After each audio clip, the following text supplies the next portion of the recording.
have so much to update you on. Hello everyone, my name is Grayson and you're on my YouTube channel where I do all things writing, including live streaming and project update videos like this one, and sometimes really long, massive vlogs. And today's video is going to be a project update video because, oh my god, do I have a lot to update you on. Two things have happened in my writing sphere in the past month or so, and I realized that for those of you who don't catch up with my live streams, that you might not know that information. So this video is for you, or for anyone who just wants to check in on my three main writing projects. I know it's been a while since I've directly addressed any of this work. I think like the last time I talked about this was summer of 2023, so an update has been long overdue. I generally write YA romance that like varies widely in genre. So right now I have a queer YA contemporary romance, I have a YA fantasy romantasy kind of, and I also have a like young adult slash maybe new adult just contemporary book that has like a romantic element in it. But we will get into what each of those projects are in this video. For this video, I'm going to go from least to most in terms of what I have to say about each project. And we will begin with Project Popstar. I guess I can like scooch and show you the mood board for Project Popstar. I hope I'm still in frame. God, I think the last time I talked about this project was last summer when I was in Germany, and I was having a hard time coming up with what the heck I'm gonna do with this project. Project Popstar is about a girl who's trying to reconnect with her dead father through interviewing the people whose lives that he ruined. Specifically, this book revolves around Kate, a 19-year-old budding journalist who like inherited a bunch of stuff from her dad, and she's just like going around and tracing the history of this band, hence the title Project Popstar. And there was this band is so messy, so much drama, lots of secrets and scandals to uncover, and you know, we find out like how Kate's dad played a part in that, and yeah, just what went down, like how they rose to fame, how they fell apart, and it's very juicy. The format of this book has always been particularly tricky for me because it's I want to say weird, it's unexpected.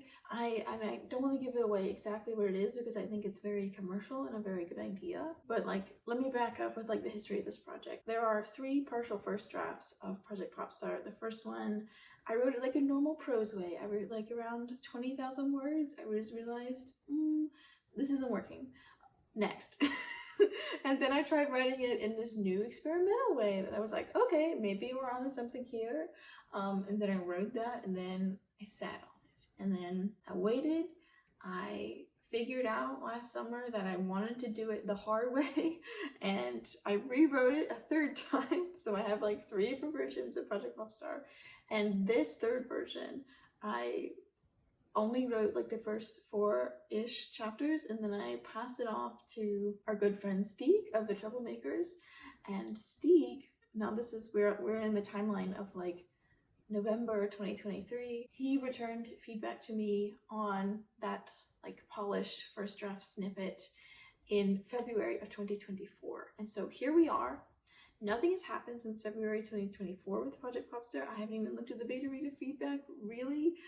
I skimmed it a little bit, and I do have good news. It does seem like Project Popstar has legs, and I'm going to be able to continue working on this project. It's going in a good direction. It is interesting enough.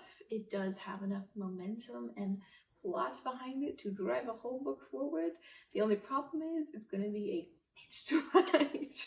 Yeah, so that's what's going on with Project Popstar. If I had to describe it in 3 words, I would say, oh god, messy, intriguing, and very gay. There's like this whole like B plot of like what's going on in Kate's life currently, like with her best friend mirrors like kind of like what went down with the band and why that band broke up, and like it's very like parallelism going on, and it's super, I just love it, and I'm really excited to write it. When am I gonna write it? Sometime in 2025. I have like quite a lot of other things on my plate between now and then. So let us move on to Project Faye. Oh, Project Faye, oh how I love you so. Let me scooch over once more for the lovely mood for it. But Project Faye is a YA, I think leaning into romantasy, just because that's a really popular buzzword right now. But it's more like a fantasy mystery with like a heavy romance component to it. I want to say, at least that's what I intended. A very exciting project update for this project is that I finished the first draft in October. I think it was October 28th, 2024 is when I did that, and I did it live on stream at like midnight with like my friends Jen and Katie on stream as part of the Storyteller Child Weekend Relay, and it was a really great moment. Like that was really great. I think that was like my favorite way that I've ever ended a book ever, but it was really nice, really great. So Project Faye, I'll tell you what it is now. It is a medieval Renaissance / Enlightenment period inspired fantasy in which our main character Myra is trying to discover the secrets of the kingdom that she is in. At the moment we have a very big budding artisan and inventor class, because really what's going on in this kingdom is that diseases have been cured and the food supply has been stabilized, and that is done through the magnanimous fae powers of their king, King Cedrin. And that was all fixed 40 years ago, and everyone's like, we're great, we're fine, we're chilling, I'm gonna be a freaking painter now. And so that's what the society looks like that Myra is trying to socialize with and fit in with. So she is trying to be a potter like her father. She's not very good at it, but actually what she wants to do is be a historian and try to figure out what the heck happened to this kingdom 40 years ago, because no one seems to care, because everything is just great. But Myra cares, and for good reason, because there is a kind of dark secret about what's going on in this kingdom and why it's not all roses and daisies. So yeah, Myra is trying to become a potter, fit in with society, be an artisan, while also trying to discover this secret history and eventually let the world know. And I definitely would consider this kind of like a romantasy, because there are two love interests. One, his name is Garen. He is a he's like a half-fae. He's like a half-fae prince, and he's a pain in the ass, but he's really good, unfortunately, at finding information that Myra needs and helping her on her quest to figure out the secret history. Yeah, but he's not a good dude. He's not a good dude, to put it lightly. And we really discover why as the book unfolds. But, as those reasons play out, Myra realizes, oh my god.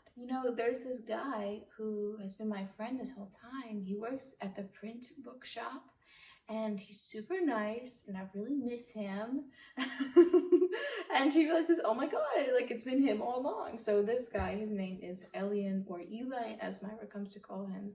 And he is, as I said, working at a print shop, and he's always been super supportive of her, finding out her history and being a writer and telling the world, but he's always been in the background, just rooting for her. And in the end, we get to a point in the book where Myra completely realizes, oh my god, it's always been Eli, and she runs to him in a very dramatic moment that may or may not be kept dramatic in future drafts of this book. But yeah, it's always been Eli. And I think the reader has always read between the lines here, but just Myra hasn't figured it out until close to the end. Have I already used the "there was only one bed" trope? Yes, but you didn't hear it from me. So yeah, the first draft is, well, let me say the document itself. The whole document for Project Faye includes the outline, and that was completed at just under 120,000 words. I think it's 119,000-ish, which is a chonker, first of all. That's the longest book I've ever written. But I would estimate that the actual word count is around 106,000, based on all the outline that's not the actual prose of the book. So that's how it stands. I think I could definitely get this book to under 100,000, because there's a lot of chicanery and tomfoolery that didn't need to happen. In the fun and games section of this book, there's a lot of plot threads that kind of just went somewhere and then I never picked them up again. So yeah. trimming will happen. But for now, we're at a cozy 106,000. My plan for like the next phase of Project Faye is to just give it a rest period. And then I will do like a read and try my best not to edit as I read. I'm probably gonna edit anyway. And then I'm going to like make a list of everything I need to world build because I didn't do that the first time. And then I will do some extensive world building, and then I'll start to rewrite the whole thing early. And I anticipate all this work to start in 2025, maybe January, maybe.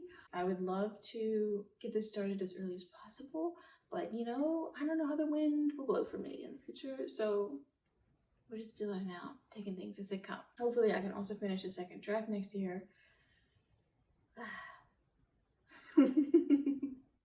Okay, let's move on to my final and third project I need to talk about, which is Seaside. This project is so old that it is before I even started putting the word project in front of my project. So Seaside, as it is known, let me show you the mood board, at least the old version. Here's the old version of the Seaside mood board. And now for everyone listening, I want you to pay attention. If you were looking away, if you were busy doing something else, I want you to listen to what I'm about to say, because there's a big shift happening in the universe of Seaside. First, I'm going to tell you very briefly what Seaside is, and then what's going on, Gorge, because you're going to want to get in on this. And I'm going to use past tense here for reasons that you will soon understand. Seaside was a YA Achillean romance about two boys on an island in the Outer Banks of North Carolina. Seaside used to center around Luca, a boy whose boyfriend tragically died over the summer, and Julian, a boy who's struggling with family pressures as they try to navigate their own grief and trauma and find forgiveness in each other and fall in love and just like and all of that, everything that comes with like a YA contemporary romance. But after completing 11 drafts of Seaside, and after querying for a particularly long time with that Achillean romance, Seaside is Achillean no more because I'm turning it sapphic. And if this sounds familiar, it's because someone around this time last year in our community, Miss Katie Ann, had a similar situation with her book, which was Achillean. She turned it sapphic. She got herself a book deal. Now, I'm not saying me turning Seaside sapphic is going to get me a book deal, although if you know, anyone wants to think about that real hard for me, I invite you to do so. I do have Katie Ann's blessing, in case you're wondering. She's super excited about this project, so it's not like I'm like stealing her idea. I just, thought it would be a thing to do after all this time. And also, like, thank you to Vaisha for giving me the nudge and actually encouraging me to do it, because I don't think I would have done it unless two people said it to me directly. Are you gonna think about it? And I was like, I'm not gonna do it, girl. I'm just thinking about it. I did it. And it's funny because at first when I started reading over Seaside, oh, here's the updated mood board, by the way. I'll need to actually make that before I post this video, but I hope it looks fine. What was I saying? Okay, I remember. At first, when I was reading over Seaside, the Achillean version, I was like laughing to myself because I was like, oh my god, this is so sapphic. Like, there is so much sapphic gaze in this book. It's just, it's not making sense because they're boys. Like I'm talking the urinating, I'm talking hands, just like, it's pretty obvious. And then I wrote the first chapter as Luna instead of Luca. And it was better. So I was like, well, F me. It looks like I just gotta, just to rewrite the whole thing, just like, that's not gonna take a long time at all. It'll just, like, take forever. So you betcha it does take forever. Because, ladies and gentlemen and gentlemen, I am, yes, retyping every single word in this draft. And that takes a really long time. There's a couple of reasons why I'm turning it sapphic. Number one, like, being a girl, I'm just a girl, makes it easier to write books with girl characters and perhaps even sell them in the future, because I guess it's more like brand aligned. Not that I didn't write Luca and Julian well in Seaside. I think I did after 11 drafts, but it's just like, yeah, it just maybe makes more sense from a branding point. The second reason is that when I wrote Seaside, I intentionally wrote it as a Killian in order to distance myself from any inferences that could be made about me because I was writing a queer book. It felt safer to me. Like, it felt like as long as there was distance between me and Luca, who was a boy, like, then none of that, like, image would, like, rub off on me. There could be no argument that I was queer, right? Obviously. And I do have this fear of people making assumptions about me or believing things that I know are not true. Like, I have a desire to, like, control the narrative that is presented to the world that is about me. And so I felt like by making Seaside about two boys, like, it would not, like, project any assumptions back onto me. So, like, that's the reason why I did that.